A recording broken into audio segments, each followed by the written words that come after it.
السلام علیکم ورحمۃ اللہ وبرکاتہ۔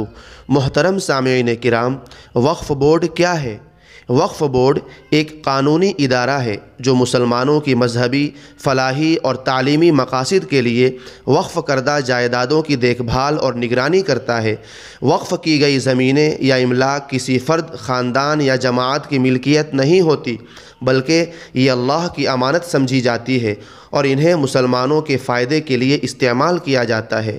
سامعین محترم، وقف جائیدادوں سے حاصل ہونے والی آمدنی عام طور پر مساجد، مدارس، یتیم خانے، غریبوں کی مدد اور دیگر دینی اور سماجی مقاصد کے لیے استعمال ہوتی ہے۔ محترم سامعین کرام، وقف ترمیمی بل کیا ہے؟ وقف ترمیمی بل حکومت کی جانب سے پیش کیا گیا ایک قانونی مسودہ ہے جس میں وقف جائیدادوں کے قوانین میں تبدیلیاں کرنے کی تجویز دی گئی ہے۔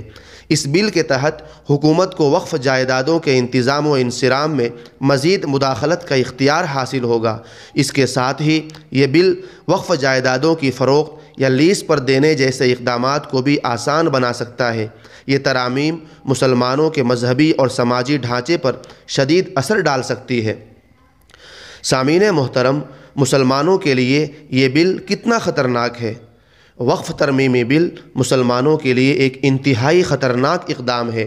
اس بل کی منظوری سے ہماری ہزاروں سالہ قدیم وقف جائیدادوں پر قبضے کا خطرہ بڑھ جائے گا۔ یہ صرف ایک قانونی مسئلہ نہیں ہے، بلکہ ہماری مذہبی، سماجی اور تعلیمی اداروں کی بقا کا مسئلہ ہے۔ اگر یہ بل منظور ہو گیا تو ہزاروں مساجد اور مدارس کو خطرہ لاحق ہو سکتا ہے۔ بابری مسجد کے بعد یہ بل وقف جائیدادوں پر حملے کا باعث بن سکتا ہے۔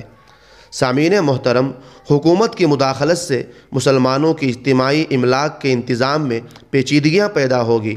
وقف جائیدادوں سے حاصل ہونے والی آمدنی سے چلنے والے فلاحی منصوبے اور ادارے شدید متاثر ہوں گے۔ تو محترم سامعین کرام، یہ تھا وقف بورڈ اور وقف ترمیمی بل سے متعلق کچھ اہم اور ضروری باتیں۔ اللہ رب العزت ہمیں تمام پریشانیوں سے حفاظت فرمائے۔ آخر میں آپ حضرات سے گزارش ہے کہ ابھی تک ہمارے چینل کو سبسکرائب نہیں کیے ہیں تو سبسکرائب کر لیجئے اور گھنٹی کے نشان کو بھی دبا دیجئے۔ شکریہ، جزاک اللہ خیرا۔